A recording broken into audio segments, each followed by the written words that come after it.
بسم اللہ الرحمن الرحیم۔ سید الشہداء حضرت امیر حمزہ رضی اللہ تعالی عنہ۔ حضرت حمزہ رضی اللہ تعالی عنہ حضرت صلی اللہ علیہ وسلم سے عمر میں 4 سال بڑے تھے۔ اس لحاظ سے آپ اندازاً 567 عیسوی میں پیدا ہوئے۔ انہوں نے نبوت کے 6 سال میں اسلام قبول کیا اور غزوہ احد میں بروز ہفتہ شوال 3 ہجری بمطابق 23 مارچ 625 عیسوی تقریباً 59 یا 60 سال کی عمر میں شہادت پائی۔ آپ رضی اللہ تعالی عنہ حضور صلی اللہ علیہ وسلم کے حقیقی چچا تھے۔ آپ کی والدہ حالہ بنت وہیب سرور کائنات صلی اللہ علیہ وسلم کی والدہ سیدہ آمنہ بنت وہب کی چچا زاد بہن تھی۔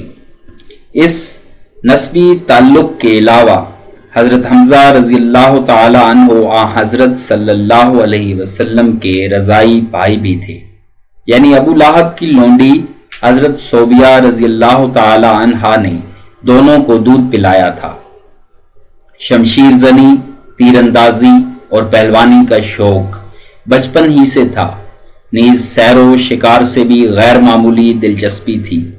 ان کے ذہنی انقلاب کی تفصیل یہ ہے کہ ایک روز حضرت حمزہ رضی اللہ تعالی عنہ حسب معمول شکار سے واپس آتے ہوئے جب کوہ صفا کے پاس پہنچے تو ایک لونڈی نے کہا، اے ابو عمارہ، کاش تھوڑی دیر پہلے اپنے بھتیجے محمد صلی اللہ علیہ وسلم کا حال دیکھتے۔ وہ خانہ کعبہ میں اپنے مذہب کا آغاز کر رہے تھے کہ ابو جہل نے سخت گالیاں دیں اور بہت بری طرح ستایا، لیکن محمد صلی اللہ علیہ وسلم نے کچھ جواب نہ دیا اور بے بسی کے ساتھ لوٹ گئے۔ یہ سنتے ہی حضرت حمزہ رضی اللہ تعالی عنہ تڑپ اٹھے، تیزی کے ساتھ خانہ کعبہ کی طرف بڑھے اور وہاں پہنچ کر سیدھے ابو جہل کے پاس گئے اور اس کے سر پر زور سے کمان کھینچ ماری جس سے وہ زخمی ہو گیا۔ یہ منظر دیکھ کر بنی مخزوم کے کچھ آدمی ابو جہل کی مدد کو دوڑے اور حضرت حمزہ رضی اللہ تعالی عنہ سے کہا، شاید تم بددین ہو گئے ہو۔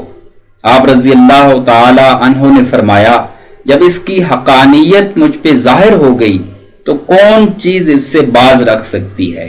ہاں، میں گواہی دیتا ہوں کہ محمد صلی اللہ علیہ وسلم خدا کے رسول ہیں، جو کچھ وہ کہتے ہیں سب حق ہے۔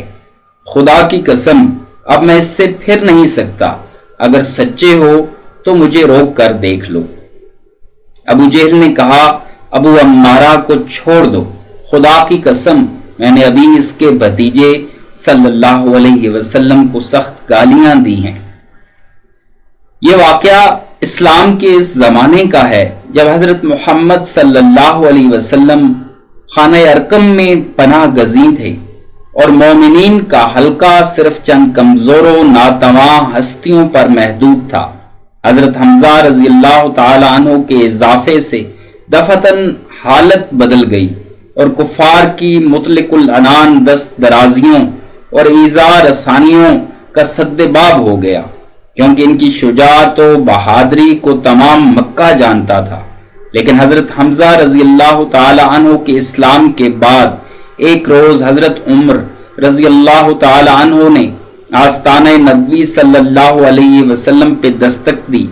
چونکہ شمشیر بکف تھے اس لیے صحابہ کرام کو تشویش ہوئی، مگر اس شیر خدا نے کہا، کچھ مذائقہ نہیں آنے دو، اگر وہ مخلصانہ آئے تو خیر، بصورت دیگر انہی کی تلوار سے ان کا سر قلم کر دوں گا۔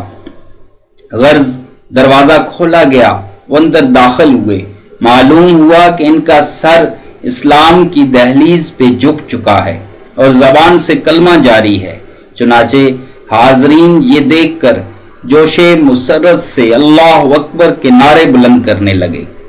اللہ تبارک و تعالی ہمیں ان عظیم ہستیوں کے نقش قدم پہ چلنے کی توفیق عطا فرمائے، آمین یا رب العالمین۔